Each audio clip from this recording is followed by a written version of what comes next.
আপনাদেরকে জ্ঞান দেওয়ার অধিকার আমাদের নেই, কারণ আপনারা যে শিক্ষাটা দেন ছেলেমেয়েরা আপনাদের মাধ্যমে মানুষ হয়।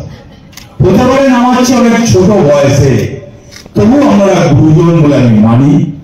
আমরা মাস্টারমশাইকে মাস্টারমশাই বলি, আমি কোন সময় পুরোই ন্যায় বলি না, আমি মাস্টার বলেই ডাকি। তাই কারণে এক প্রাইমারি স্কুলের মাস্টার হোক, মাধ্যমিকের মাস্টার হোক, হাই স্কুলের মাস্টার হোক, তারা শিক্ষা গুরু, এটা মানতে হবে। আমরা যদি মাস্টারমশাইদের না মানি, আমরা যদি ম্যাডামদের না মানি, তাহলে আমাদের ছেলেমেয়েরা মানুষ হবে না। যে কারণে আজকালকার ছেলেমেয়েরা সত্যি মানুষ হচ্ছে না, একটাই কারণে তারা শিক্ষকদের সম্মান দেয় না। আমরা এখন প্রাইমারি স্কুলের মাস্টারমশাইকে দেখলে, হাই স্কুলের মাস্টারমশাইকে দেখলে আমরা মাথা নামিয়ে নিই। এটা তো আমরা মমতা ব্যানার্জিকে যথেষ্ট 11 সাল 10 সাল থেকে আপনারা সাপোর্ট দিয়ে আসছেন, এ অস্বীকার করা যায় না। যখনই আমাদের দেখেছি আমরা দুহাত ভরে তৃণমূল কংগ্রেসকে সমর্থন করেছি। আমরা কিন্তু অশেষ অশেষ ধন্যবাদ জানাই শিক্ষক সমাজকে। কেন বলছি? 21 বিধানসভা ভয়ঙ্কর চাপ ছিল, কিন্তু আপনারা সাথ দিয়েছিলেন, মমতা ব্যানার্জির সঙ্গ দিয়েছিলেন, তবেই মমতা ব্যানার্জি চিফ মিনিস্টার হতে পেরেছিল। তাই আমাদের কাছে আমি অশেষ ধন্যবাদ জানাই। আমরা সব দিক থেকে আমাদের সাহায্য করেন, এ অস্বীকার করা যায় না।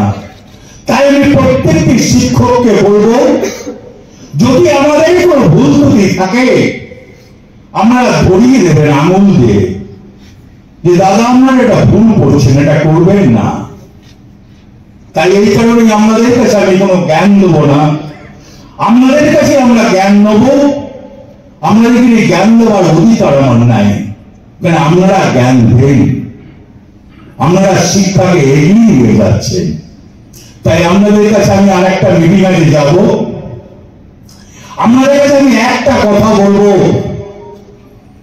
এখন অনেক ছেলেরা প্রচন্ড নেশাতে ভুক্ত হয়েছে, যারা মাস্টারমশাই আছেন তাদের কাছে আমার একটা অনুরোধ, আপনারা একটু দেখুন, আপনারাই পারবেন সেই সন্তানগুলোকে, সেই ছেলেগুলোকে ফিরিয়ে আনতে। আপনারা চেষ্টা করলে 100 বার পারবেন। তাই আপনাদের কাছে আমার একটা রিকোয়েস্ট, অনুরোধ, যা বলবেন। আর বীরভূম জেলার প্রত্যেকটি শিক্ষককে আমার ধন্যবাদ জানাই। মমতা ব্যানার্জি আপনাদের প্রচন্ড ভাবে নাম করে, আমি জানি না অন্য জেলার কি ব্যাপার। আমি কিন্তু যতগুলো শিক্ষকদের নিয়ে মিটিং করছি, আমি কিন্তু মমতা ব্যানার্জিকে জানিয়েছি যে আজকে শিক্ষক সম্মেলন আছে, তুমি লোক পাঠাতে পারো। তাহলে আইডি পাঠিয়েছিল এবং বলেছিল যে না, বীরভূমের শিক্ষক সংগঠন প্রচন্ড মজবুত, তার জন্য আমাদের ধন্যবাদ জানাই।